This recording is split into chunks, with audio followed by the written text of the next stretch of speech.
Hello everyone, welcome to निर्माण English. दोस्तों, जैसा कि आप लोग को पता है, हम लोग अभी वर्ब पढ़ रहे हैं। क्या पढ़ रहे हैं जी? वर्ब पढ़ रहे हैं और वर्ब का आज सेकंड पार्ट होगा। जी हाँ, पूरे वर्ब को बहुत अच्छे से देखिए। आप लोग के लिए 38 स्लाइड बना हुआ, 38 स्लाइड। अगर आप बिल्कुल बेसिक से इंग्लिश सीखना चाहते हैं, स्पीकिंग में प्रॉब्लम हो या राइटिंग में प्रॉब्लम हो या किसी भी कॉम्पिटिटिव एग्जाम की तैयारी करते हो, आपके लिए ये क्लास बहुत इंपॉर्टेंट होने वाला है, क्योंकि यहाँ हम लोग बिल्कुल बेसिक से एडवांस सब कुछ वर्ब का करने वाले हैं। पार्ट 1 में हम लोग वर्ब के बारे में जाने, बेसिक कंसेप्ट के बारे में, उसके बाद helping verb, transitive verb, intransitive verb, ये सब जान चुके हैं। आज हम लोग बात करेंगे फाइनाइट वर्ब और इनफाइनाइट वर्ब के बारे में, है ना। 2 पार्ट और आएगा, तो आप लोग को एक प्लेलिस्ट बन के मिल जाएगा, आप लोग श्योर वहां से देखा कीजिए। चलिए, तो आज हम लोग बात करेंगे फाइनाइट वर्ब। देखिए, फाइनाइट वर्ब का बात करें तो फाइनाइट वर्ब ना नियर को रिप्रेजेंट करता है। क्या क्या?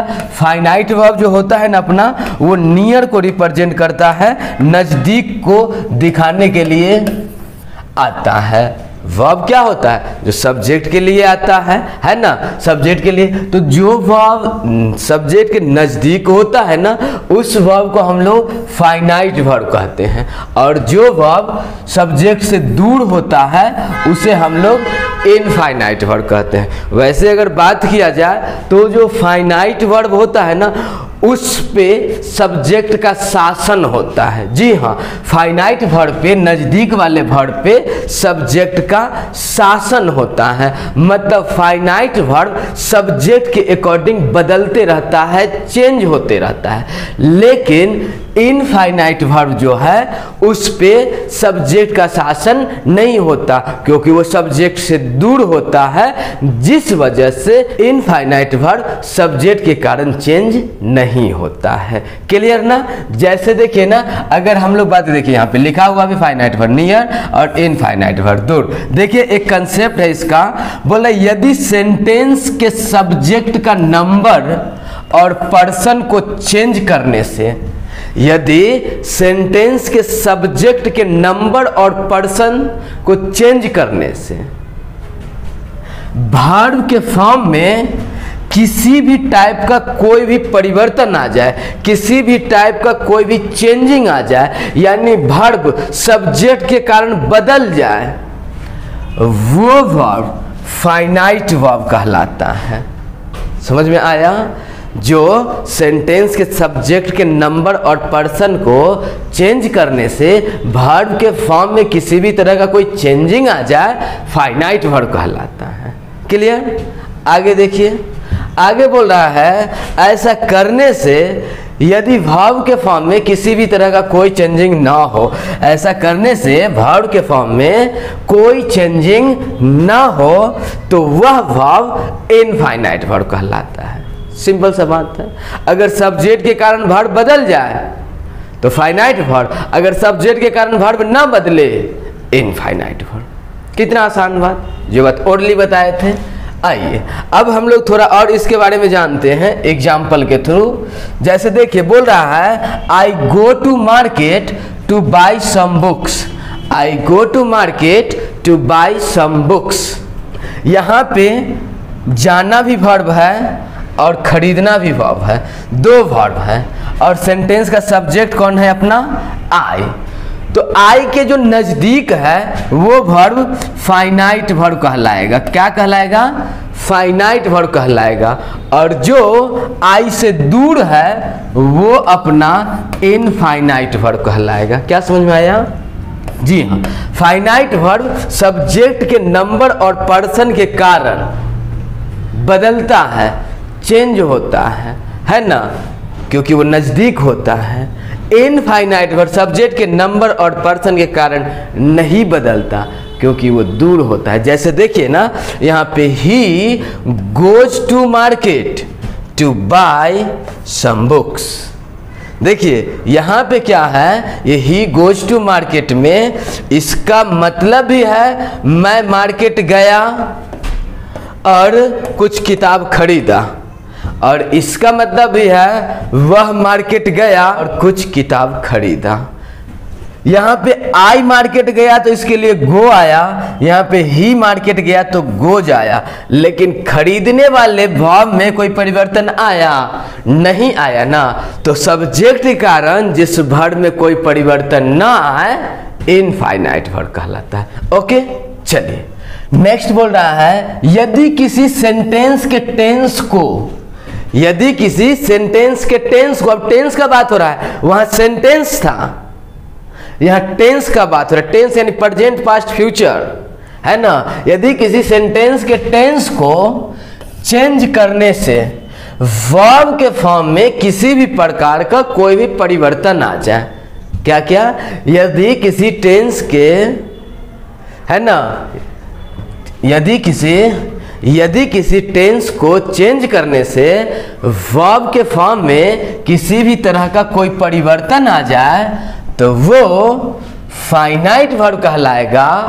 बट यदि ऐसा करने से क्या है, ऐसा करने से वर्ब के फॉर्म में कोई चेंजिंग ना आए इनफाइनाइट वर्ब कहलाता है। आया बात समझ में? मतलब सब्जेक्ट के अकॉर्डिंग, है ना, सेंटेंस के सेंस के अकॉर्डिंग जो वर्ब बदले फाइनाइट वर्ब कहलाएगा, जो वर्ब ना बदले इनफाइनाइट वर्ब कहलाएगा। जैसे देखिए ना, बोल रहा है he went to market to buy some books, वो मार्केट गया, पास्ट का बात हुआ तो पास्ट के लिए हम लोग वेंट V2 का यूज किए, लेकिन खरीदने के लिए बाई का बाई ही रहा, इसीलिए तो ये कहलाया इनफाइनाइट वर्ब और ये कहलाया फाइनाइट वर्ब। जैसे देखिए ना, Ravi goes to market to buy some books, Ravi market जाता है, उसका आदत है और किताब खरीदता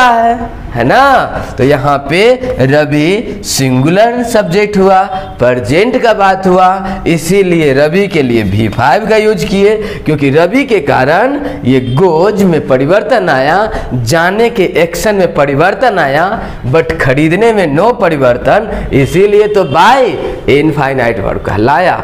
उम्मीद है बात समझ में आ गया होगा। तो अगर इस बात को और अच्छे से समझना चाहते हैं तो समझाते हैं। देखिए, यदि दो लड़का हो, दो लड़का, एक लड़का ऐसा हो जो घर पर से रोज कोचिंग आता हो, क्लास करता हो और जाता हो, बोलिए उस लड़का पे, उस स्टूडेंट पे गार्जियन का इन्फ्लुएंस होगा, वो स्टूडेंट का गार्जियन के कारण कुछ ना कुछ परिवर्तन होते रहेगा। गार्जियन खुश तो वो भी खुश, गार्जियन गम में तो वो भी गम में, थोड़ा बहुत भी प्रॉब्लम होता होगा, लड़का को भी टेंशन होता हो। लेकिन वहीं एक लड़का जो दूर रहता, दिल्ली में रह के पढ़ रहा हो, वो लड़का को सब्जेक्ट के कारण कोई परिवर्तन आएगा? नहीं आएगा, क्योंकि वो लड़का दूर है। अगर गार्जियन को थोड़ा बहुत प्रॉब्लम भी होगा तो उसको नहीं बताएंगे, अरे यार रहने दो ना, पढ़ाई डिस्टर्ब होगा, नहीं बताएंगे। या फिर आपको ही ले लेते हैं, आप कहीं मार्केट में घूम रहे हो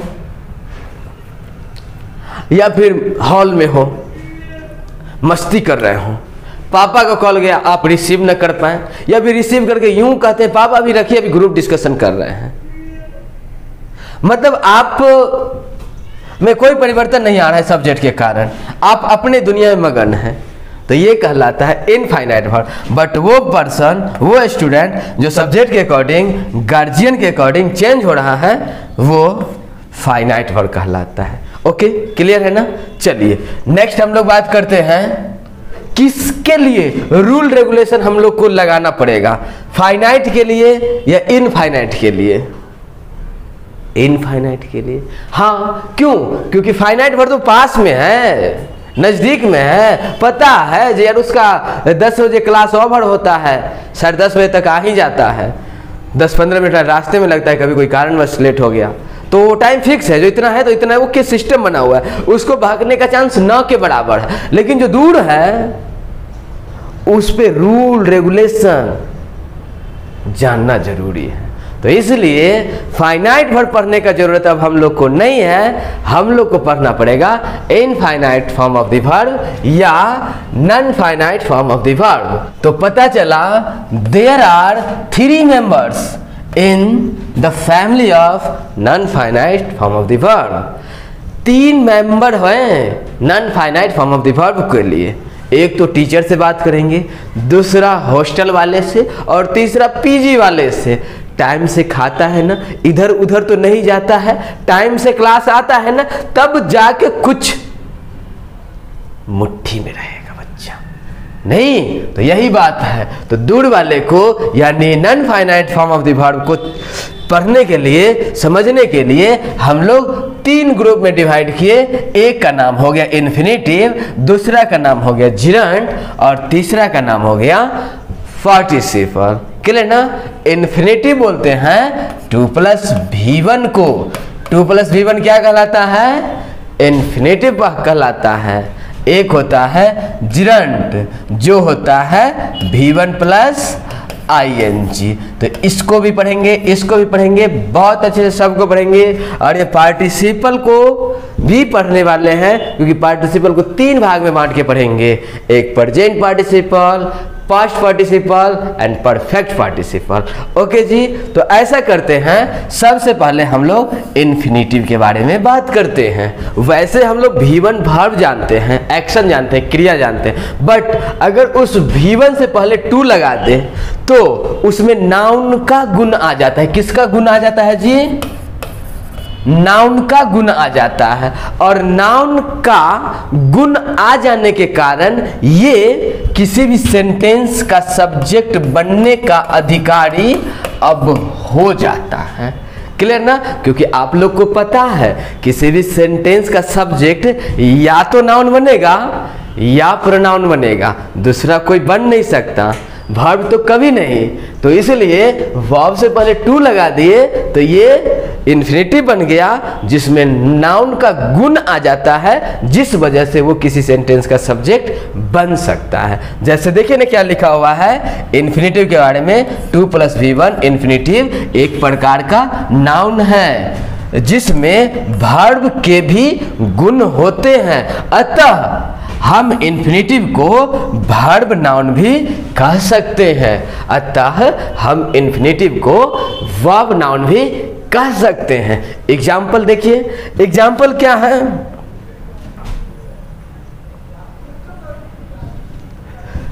वर्ब नाउन भी कह सकते हैं, लेकिन एक बात याद रखिएगा, इन्फिनेटिव ना जब भी सेंटेंस का सब्जेक्ट बनेगा तो वो ऑलवेज ऑलवेज ऑलवेज सिंगुलर होगा। क्या क्या?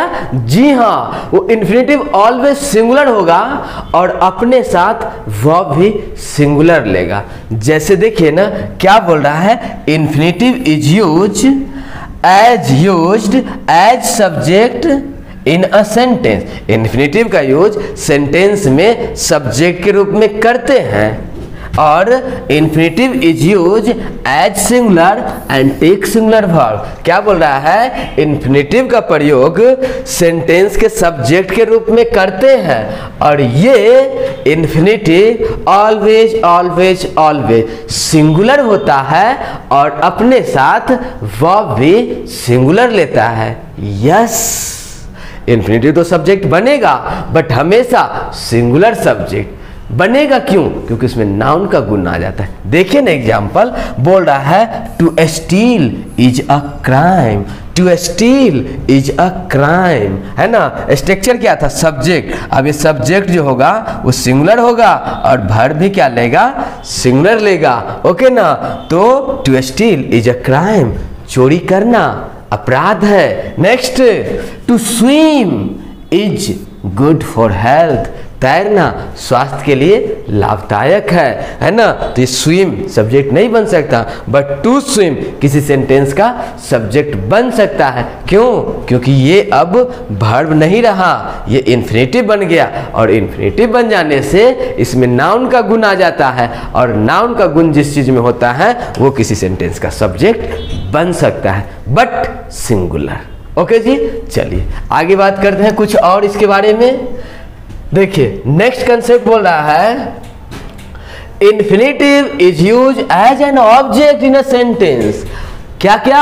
हाँ, सब्जेक्ट तो बन नहीं सकता है, साथ साथ ऑब्जेक्ट भी बन सकता है, क्योंकि नाउन ही तो सब्जेक्ट और ऑब्जेक्ट दोनों बनता है। तो क्या समझ में आया, इन्फिनेटिव का यूज हम लोग ऑब्जेक्ट के रूप में भी कर सकते हैं। जैसे देखिए ना, everybody fears to die, to die infinitive है, ये ऑब्जेक्ट का काम कर रहा है ना। प्रत्येक व्यक्ति को मरने से डर है, मरने की आशंका है, भय सता रहा है, यार कहीं ऐसा ना हो। क्लियर ना, तो everybody fears to die. Okay, next concept देखिए इसी का इन्फिनेटिव का, बोल रहा है इन्फिनेटिव में बी यूज्ड आफ्टर प्रीपोजिशन।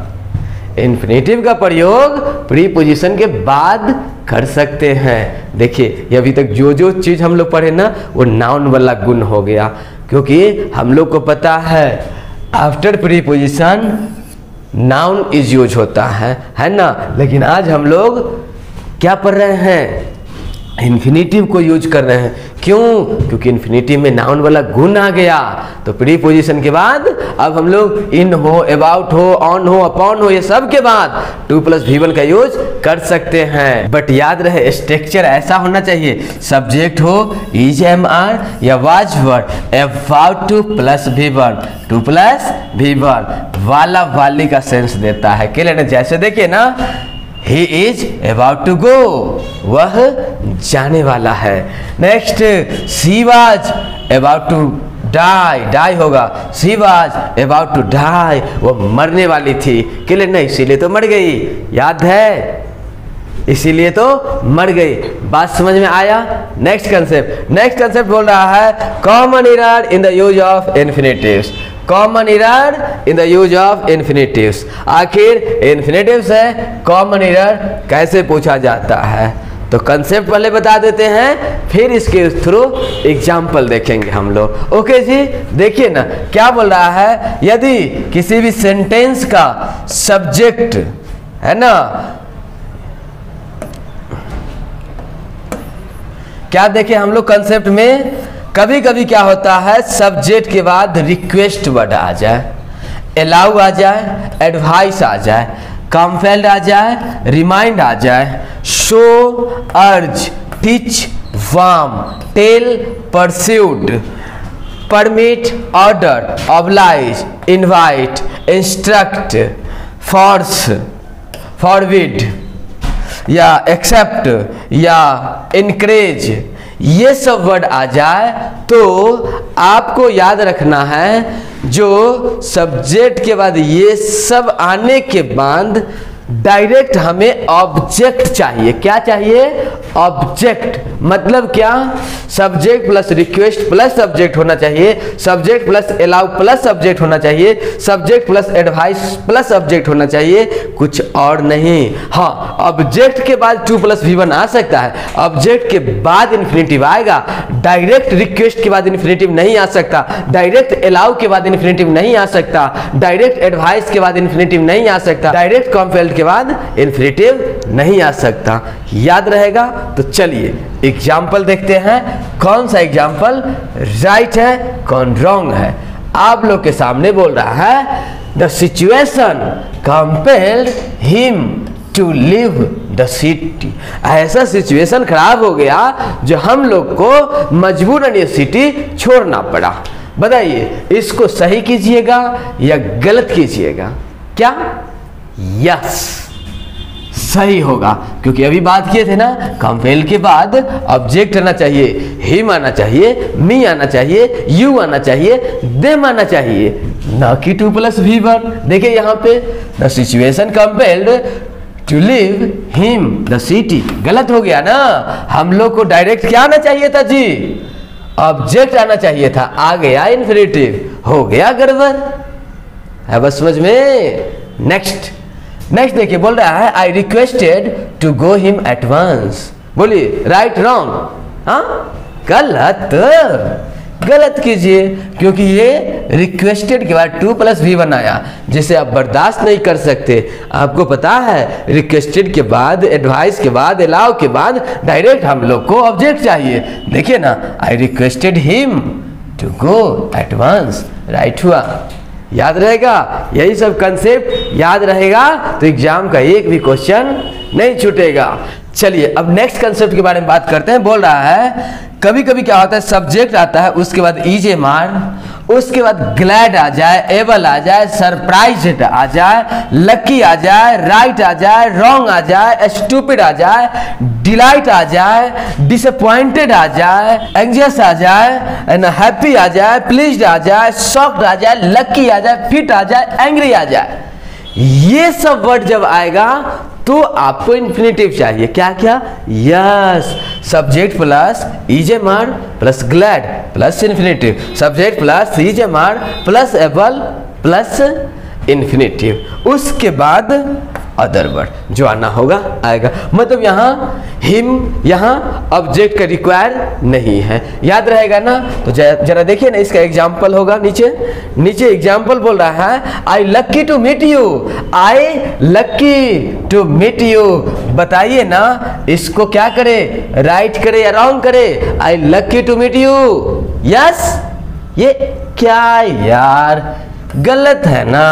आई के बाद एम है हो, क्या लिखा हुआ है? सब्जेक्ट के बाद एम आना चाहिए, इज आना चाहिए, आर आना चाहिए सब्जेक्ट के अकॉर्डिंग। तो आई के लिए एम में ना आएगा, तो एम रहता तब तो सही होता है ना। तो I am lucky to meet you सही होता, I lucky to meet you wrong हो गया। यहाँ पे I am lucky to meet you, ये राइट हो जाएगा क्योंकि सब्जेक्ट के बाद am plus lucky to plus V one plus हो गया। Next, I am happy to see you.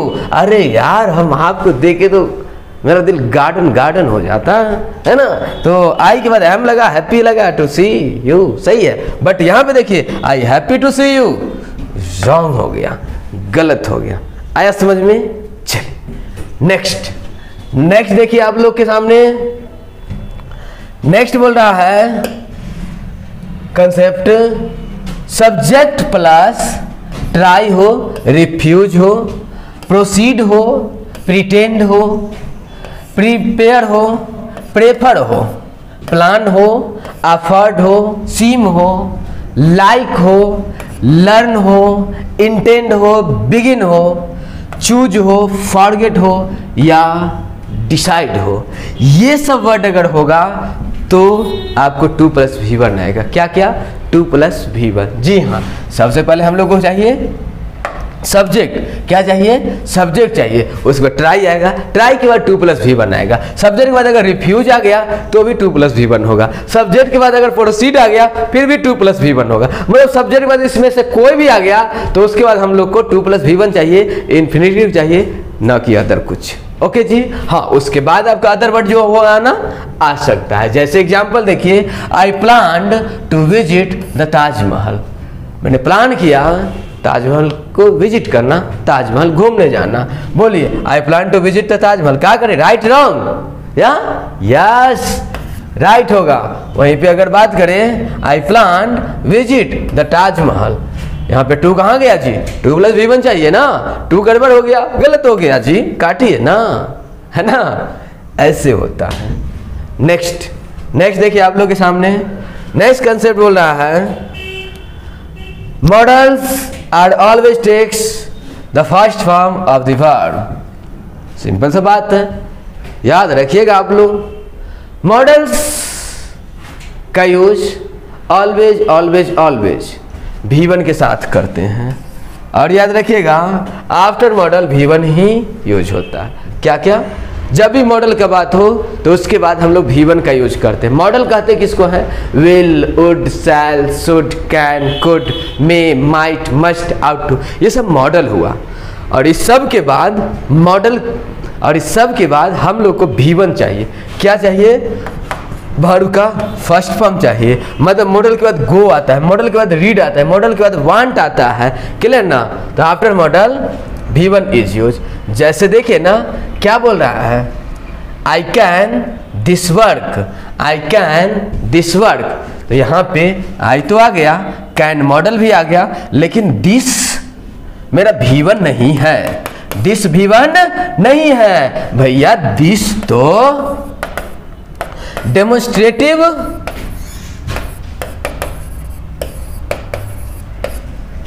Pronoun होता है, दिस तो डेमोन्स्ट्रेटिव प्रोनाउन होता है, ये V1 कहाँ होता है? तो ये सेंटेंस गलत हो जाएगा, कट जाएगा। दूसरा है you should there, you should there. अरे भैया सब गलती वाला डाल दिया, ये भी गलत होगा। यू शुड देयर ना, यू शुड गो देयर होना चाहिए था, गो देयर है ना, ये गलत है। यहाँ पे यू शुड गो देयर ये सही हुआ, यहीं पे I can do this work होता तो सही होता है ना।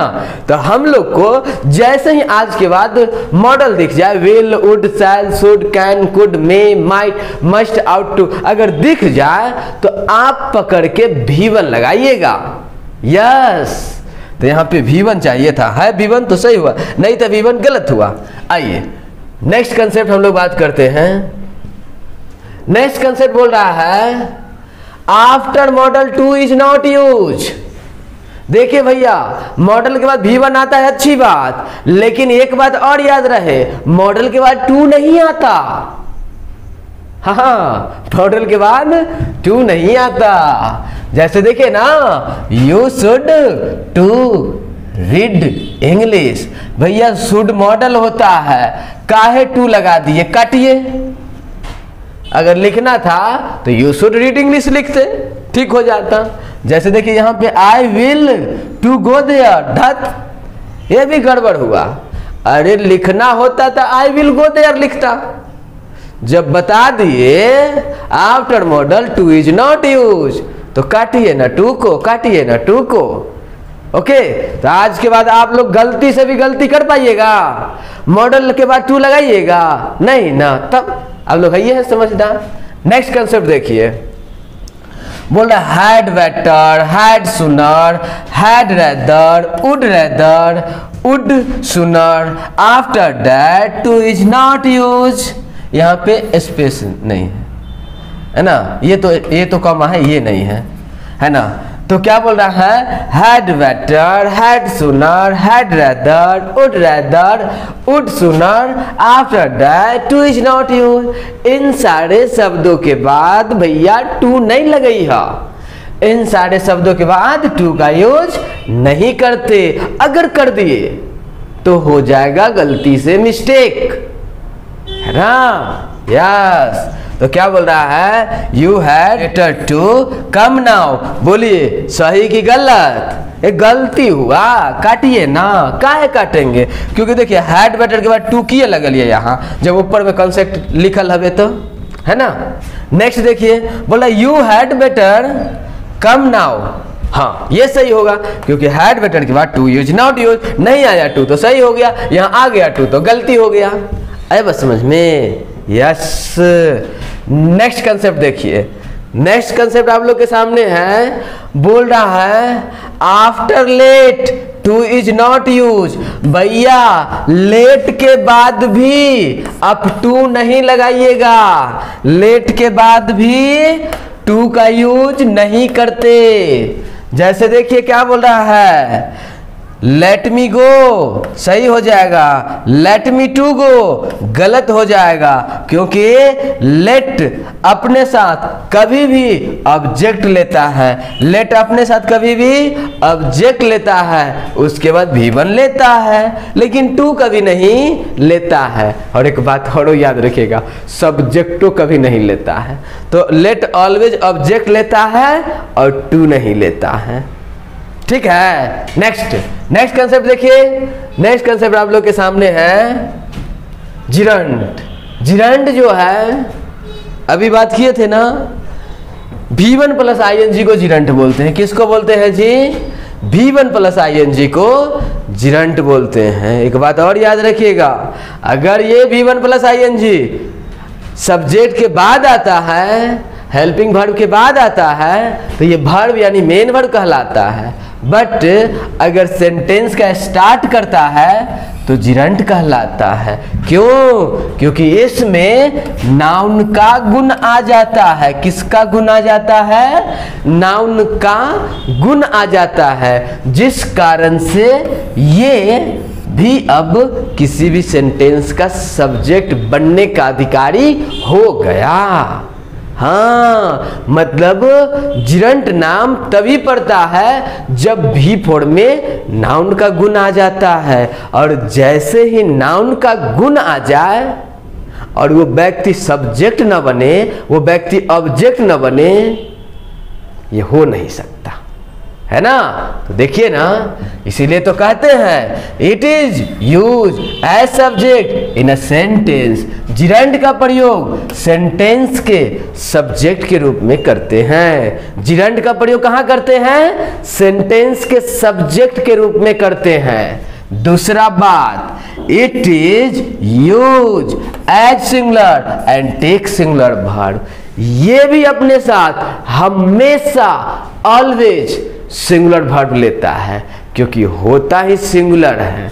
हाँ, तो gerund always use as singular and take singular verb. Okay जी, देखिए ना आगे example, swimming is good for health. तैरना स्वास्थ्य के लिए लाभदायक है ना। तो यहाँ पे ये स्विमिंग जो बना, ये V4 जो बना, ये आपका सब्जेक्ट है। ये क्या है जी? सब्जेक्ट है, जिस वजह से इसको जिरंट कहते हैं। क्लियर ना। दूसरा, sleeping is necessary to life, है ना। Sleeping is necessary to life, ये भी सही, ये भी सही। और ये स्लीपिंग आपका सब्जेक्ट का काम कर रहा है, क्योंकि ये स्लीपिंग जिरंट है। और gerund always use as singular and take singular verb, take singular verb. देख रहे हैं ना, दोनों अपने साथ सिंगुलर वर्ब लिए हैं। तो सही न कैसे हो ना। नेक्स्ट कुछ कंसेप्ट जानिए इनके बारे में। कंसेप्ट है, it is may be use as an object. क्या क्या? जिरंट का प्रयोग सेंटेंस में ऑब्जेक्ट के रूप में भी करते हैं, कर सकते हैं। क्लियर ना। जैसे देखिए एग्जांपल, शी लाइक्स डांसिंग। ये डांसिंग V4 नहीं, जिरंट है।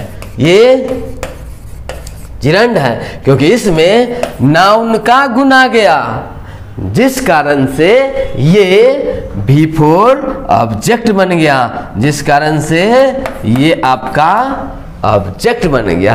क्लियर ना। नेक्स्ट देखिए, नेक्स्ट बोल रहा है, ही एंजॉयड ड्रिंकिंग। ही एंजॉयड ड्रिंकिंग। ये अपना ड्रिंकिंग जो है यह V4 नहीं रहा, ये जिरंट के जैसा काम कर रहा है, जिस कारण इसमें नाउन का गुण हो गया। और ये अभी रियल में है क्या? तो ऑब्जेक्ट है। बात क्या समझ में आया? जब V1 प्लस ING जिरंट कहलाता है तो उसमें नाउन का गुण आ जाता है, और वो किसी भी सेंटेंस का सब्जेक्ट भी बन सकता है, किसी सेंटेंस का ऑब्जेक्ट भी बन सकता है। चलिए कुछ और कंसेप्ट जानते हैं इसके बारे में। नेक्स्ट कंसेप्ट बोल रहा है, it may be used after this word. Gerund का प्रयोग इन सारे शब्दों के साथ करते हैं, जैसे अवॉइड हो गया, एंजॉय हो गया, माइंड हो गया, हेट हो गया, वर्थ हो गया। ये सब के साथ हम लोग किसका यूज करेंगे? जिरंट का यूज करेंगे। किसके साथ? अवॉइड के साथ, एंजॉय के साथ, माइंड के साथ, हेट के साथ, वर्थ के साथ। किसका यूज करेंगे? जिरंट का यूज करेंगे। जैसे देखिए ना, वी शुड एंजॉय ड्रिंकिंग, सही है। एंजॉय वर्ड के बाद जिरंट चाहिए। जैसे we should avoid to smoke, to smoke, ये देखिए गलत बात, नो। अरे पगला, कैसे आ गया जी? कैसे आ गया? अभी ऊपर में बताया जो, देखो भैया, अवॉइड के बाद, एंजॉय के बाद, माइंड के बाद, हेट के बाद, वर्थ के बाद V4 आएगा। आई पगला घुस गया। काटिए काटिए, काट देंगे ना। यस जी हाँ। तो क्या? अवॉइड हो, एंजॉय हो, माइंड हो, हेट हो, ये सब के बाद क्या चाहिए? जिरंट चाहिए। जैसे देखिए ना, वी शुड एंजॉय डांसिंग, मस्त है, सही है। हर बात समझ में। बस ऐसे ही ऐसे करते करते खेल खेल में सारे इंग्लिश हम लोग सीखने वाले, सिस्टमैटिक वे में, कुछ भी नहीं छोड़ रहे हैं। अगर आप लोग सीख रहे होंगे कुछ भी, अगर मजा आ रहा होगा, तो अपना जितना दोस्त है उन सारे दोस्तों को शेयर कर दीजिए। हम आप लोग के लिए इतने दिल से, डेडिकेशन के साथ, बहुत अच्छे से अलग प्लेलिस्ट बना हुआ है आप लोग को वर्ब का, पूरा चैप्टर पार्ट 1, 2, 3 करके दे रहे हैं। तो श्योर अपना जितना दोस्त है उन सारे दोस्तों को शेयर कीजिए। नेक्स्ट कंसेप्ट पे ध्यान दीजिए। आइए ना, देखिए क्या कर रहा है नेक्स्ट कंसेप्ट में। बोल रहा है, subject plus EJMR was word use two plus V4। Subject के बाद EJMR हो, वाज वर्ड हो, और उसके बाद यूज टू होगा, तो हम लोग को V4 चाहिए जिरंट चाहिए, है ना। जैसे देखिए ना, Mr Sharma is used to working at night, क्या करे, सही करेंगे, यस। नेक्स्ट देखिए, बोल रहा है he is used to taking tea, ये भी क्या करेंगे, सही करेंगे, क्योंकि हम लोग को पता है अगर इजेमार वाजवर के बाद यूज्ड टू हो और उसके बाद V4 हो तो वो सेंटेंस राइट होता है, सही होता है। ये कंसेप्ट याद रहना चाहिए हम लोग को। ओके जी, नेक्स्ट कंसेप्ट देखिए ना, बोला है सब्जेक्ट प्लस इजेमार वाजवर, उसके बाद यहाँ कॉन्फिडेंट ऑफ हो या डिजायरस ऑफ हो या होपफुल ऑफ हो या टायर्ड ऑफ हो, ये सब के बाद हम लोग को V4 चाहिए। जी हाँ, क्या क्या, सब्जेक्ट प्लस इजेमार वाजवर के बाद अगर कॉन्फिडेंट ऑफ हो, डिजायरस ऑफ हो, है ना, टायर्ड ऑफ हो, होपफुल ऑफ हो, तो उसके बाद हम लोग को क्या चाहिए, V4 चाहिए, है ना। एग्जाम्पल देखिए ना, we are hopeful of winning the match, we are hopeful of winning the match, sentence क्या होगा भैया, सही होगा। होपफुल ऑफ के बाद विनिंग चाहिए, V4 चाहिए, आ गया, और जैसा ढूंढ रहे थे वैसा मिल गया, राइट होगा, सही होगा। नेक्स्ट कंसेप्ट पे बात करते हैं हम लोग जरा। नेक्स्ट कंसेप्ट बोल रहा है जिरंट में भी यूज आफ्टर प्रीपोजिशन, जिरंट का प्रयोग प्रीपोजिशन के बाद करते हैं। प्रीपोजिशन कहते किसे हैं, इन को, ऑन को, अपॉन को, है ना, अप को, डाउन को, ऑफ को, तो सब क्या कहलाता है, प्रीपोजिशन। देखिए ना, Mohan is fond of eating, Mohan is fond of eating, Mohan खाने का शौकीन है ना, क्या करेंगे, सही करेंगे, राइट करेंगे। Next concept, gerund is used after possessive word, gerund का प्रयोग पॉजेसिव वर्ड के बाद करते हैं। पॉजेसिव वर्ड किसे कहते हैं, अरे possessive word my, our, your, his, her, their, अधिकार दिखाने वाले वर्ड ही तो पॉजेसिव वर्ड कहलाते हैं। देखिए ना, my, our, your, his, her, their, या राम्स, राम्स अधिकार दिखे ना, राम्स, राम का, सीताज, सीता का, माय, मेरा, योर, तुम्हारा, ये सब अधिकार दिखा रहे ना। तुम्हारा पेन, राम का पेन, प्रिया का पेन, तो प्रियाज हो जाएगा, सीता का पेन सीताज हो जाएगा, है ना। तो इस सब के बाद V4 चाहिए या फिर नाउन चाहिए। अरे भैया V4 ही तो जिरंड का काम कर रहा है, और जिरंड का काम कर रहा है मतलब उसमें नाउन का गुण है ही, तो आप या तो V4 जिरंड वाला लगाइए या फिर नाउन लगाइए, सेंटेंस तो सही होगा। देखिए ना, बोल रहा है I postponed my wife going to Delhi, मैंने अपनी पत्नी का दिल्ली जाने का प्रोग्राम पोस्टपोन्ड करवा दिया, है ना। पोस्टपोन्ड माई वाइफ्स, मेरी पत्नी का जो प्रोग्राम था वो पोस्टपोन्ड हो गया, दिल्ली जाने वाला बात कैंसिल। ओके जी, नेक्स्ट देखिए ना, पार्टिसिपल, क्या, पार्टिसिपल, जिरंड खत्म, इन्फिनेटिव खत्म, पार्टिसिपल बस लास्ट है।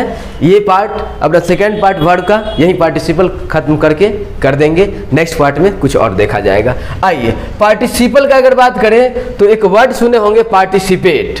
पार्टिसिपेट करना मतलब भाग लेना, शामिल होना। पार्टिसिपल को हम लोग 3 भाग में डिवाइड किए हैं। Number 1 present participle, second past participle and third perfect participle. याद रखिएगा, जब V1 प्लस ING में एडजेक्टिव का गुण आ जाए, जब V1 प्लस ING में एडजेक्टिव का गुण आ जाए, अभी V1 प्लस ING में नाउन का गुण आया था तो इन्फिनेटिव कहलाया था, लेकिन V1 प्लस ING में एडजेक्टिव का गुण आ जाए तो ये अपना प्रेजेंट पार्टिसिपल कहलाता है। क्या करें, पहले इसी के बारे में बात कर लेते हैं ना, तो फिर देखा जाएगा बाकी कुछ। तो प्रेजेंट पार्टिसिपल लिख के डैश दीजिए और देखिए क्या बता रहा है, किसी कार्य को इनकम्प्लीट यानी होता हुआ दर्शाने के लिए हम लोग प्रेजेंट पार्टिसिपल का यूज करते हैं। कोई भी ऐसा एक्शन, कोई भी ऐसा कार्य, कोई भी ऐसा क्रिया जो हो रहा है, कंटिन्यूटी को दिखा रहा है ना, होते हुए को दिखाने के लिए हम लोग प्रेजेंट पार्टिसिपल का यूज करते हैं। जैसे क्या है, when V4 is use as an adjective in a sentence it is called present participle, है ना। जब V4 में एडजेक्टिव वाला गुण आ जाए तो वही तो प्रेजेंट पार्टिसिपल कहलाता है। क्या क्या, यस, जब V4 में एडजेक्टिव वाला गुण आ जाए, तारीफ करने वाला गुण आ जाए, वही तो अपना प्रेजेंट पार्टिसिपल कहलाता है। नोट दीजिए, एक बात याद रखिएगा प्रेजेंट पार्टिसिपल के बारे में। बोल रहा है it is shows an unfinished action, ये अनफिनिश्ड एक्शन को दिखाता है। ये जो दिखाता है इसमें काम कंप्लीट नहीं हो चुका होता है, काम जारी होता है, उसको दिखाता है। जैसे देखिए ना, I saw a running horse in the forest, मैंने देखा एक दौड़ता हुआ घोड़ा जंगल में। ओके हाँ, तो I saw a running horse in the forest, तो ये घोड़ा के गुण को बता रहा है ना, रनिंग एडजेक्टिव को बता रहा है, और वो भी अनफिनिश्ड एक्शन को, इसीलिए तो प्रेजेंट पार्टिसिपल कहलाया। नेक्स्ट कंसेप्ट देखिए, नेक्स्ट कंसेप्ट बोल रहा है व्हेन और while after that present participle is used. हाँ, प्रेजेंट पार्टिसिपल में व्हेन और व्हाइल का भी यूज किया जाता है। जैसे देखिए example, Komal saw deer while walking in the zoo. Komal देखी एक डियर को, हिरन को, कब? जब वो जू में, चिड़ियाघर में टहल रही थी। उम्मीद है बात समझ में आ गया होगा। नेक्स्ट कंसेप्ट देखिए आप लोग, पास्ट पार्टिसिपल। पास्ट पार्टिसिपल क्या होता है? जब V3 में एडजेक्टिव वाला गुण आ जाए। क्या बोले भैया? जब V3 में एडजेक्टिव वाला गुण आ जाए। अरे V3 तो परफेक्ट कंडीशन को दिखाता था, परफेक्ट एक्शन को दिखाता था, लेकिन आज V3 में एडजेक्टिव वाला गुण आ गया, तारीफ करने वाला बात हो गया V3 के साथ, तभी तो इसका नाम पास्ट पार्टिसिपल हो गया। क्या बोल रहा है? किसी कार्य या घटना को कंप्लीट दर्शाने के लिए पास्ट पार्टिसिपल का यूज किया जाता है ना। जैसे देखिए ना, when V3 is used as an adjective in a sentence, it is called past participle. जब किसी सेंटेंस के V3 में एडजेक्टिव वाला गुण आ जाए, एडजेक्टिव वाला गुण आ जाए, वही तो अपना पास्ट पार्टिसिपल कहलाता है। जैसे देखिए ना, बोल रहा है he was carrying a loaded gun. He was carrying a loaded gun. Loaded इस गन के विशेषता को बता रहा है। जो उसके हाथ में जो गन था, उसके हाथ में जो नाउन था, वो लोडेड था। क्या समझ आया? V3 का यूज जब एडजेक्टिव के रूप में किया जाए तो यही तो भैया पास्ट पार्टिसिपल कहलाता है। Next concept, perfect participle. क्या है? Perfect participle.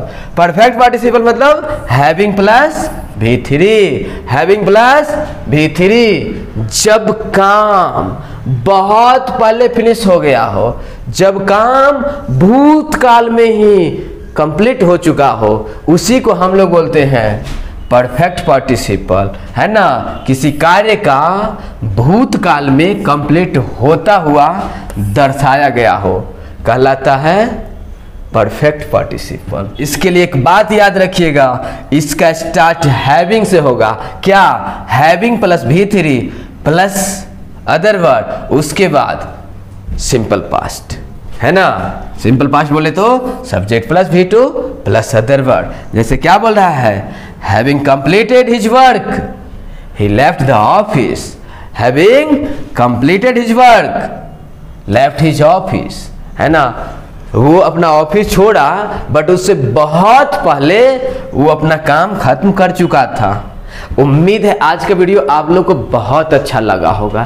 ये अपना वर्ब का पार्ट 2 था। वर्ब का पार्ट 3 कल आएगा आप लोग के लिए, जिसमें हम लोग पढ़ेंगे एक्जिली वर्ब के बारे में। देख रहे हैं ना, ये सारा कुछ हम लोग नेक्स्ट डे कल पढ़ने वाले हैं। बहुत अच्छे से बहुत कुछ पढ़ने वाले हैं। 2 पार्ट और आएगा आप लोग का वर्ब का, है ना। आप लोग किसी भी एग्जाम का प्रिपरेशन कर रहे हो, आपके लिए इस क्लास से बाहर कोई भी क्वेश्चन पूछ नहीं सकता। तो इसलिए अपना जितना दोस्त है उन सारे दोस्तों को भी शेयर कर दीजिए। मिल के पढ़िए। फिर मिलते हैं नेक्स्ट वीडियो में। Thanks for watching this video.